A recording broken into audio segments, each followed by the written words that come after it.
in the comedy community, and I learned this very early on. I learned this in 2006 from comedian Mike Bridenstine, when he was the one who introduced me to Chicago comedy in around like 2005, 2006, and he took me out to comedy shows, and I was watching all this stuff. And then I would come back on the podcast here, Redbar, and I'd start talking shit about the comedians that sucked. And he pulled me aside. I'll never forget this. And he said, he looked me in the eye and he goes, dude, you can't make fun of comedians. And I go, what? What are you talking about? They suck. He goes, I know, and listen, you could know they suck. I even know a lot of them suck. You can't say anything.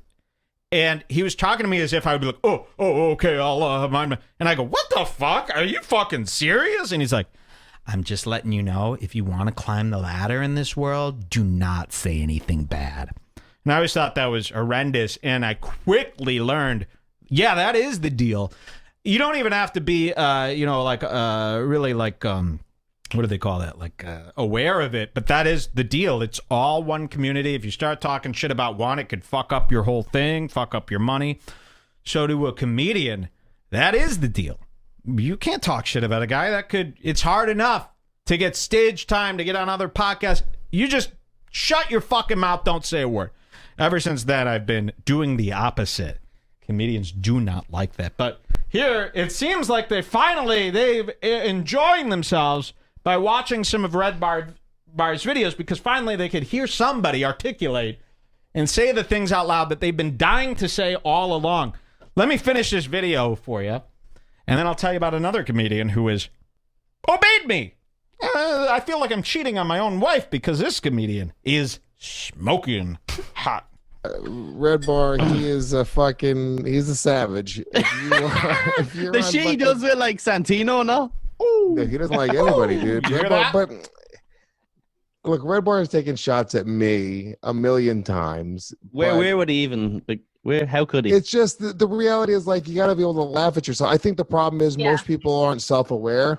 So if you're not willing to laugh at yourself, then I think he sort of sniffs that.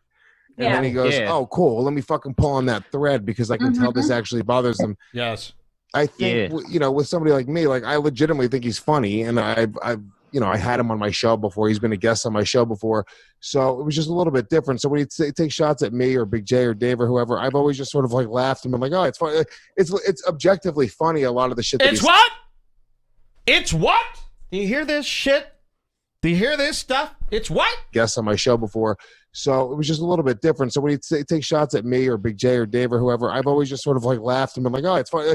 It's objectively funny, a lot of the shit. Objectively funny? No, it's not. That's crazy. Nothing's objectively funny, but thank you very much. I agree with this shit. I can't watch any of these other shows. Redbar is really the only show I could view that's good. So this is what's really going on in the mind of the real ass dudes, and we all know he's the realist. Would you like to hear some more? Or Dave or whoever, I've always just sort of like laughed and been like, oh, it's funny. It's objectively funny, a lot of the shit that he says. So if you remove yourself from it, you don't take it personally, you go like, oh, it's just sort of. Because he doesn't know you personally. He almost does like a TM.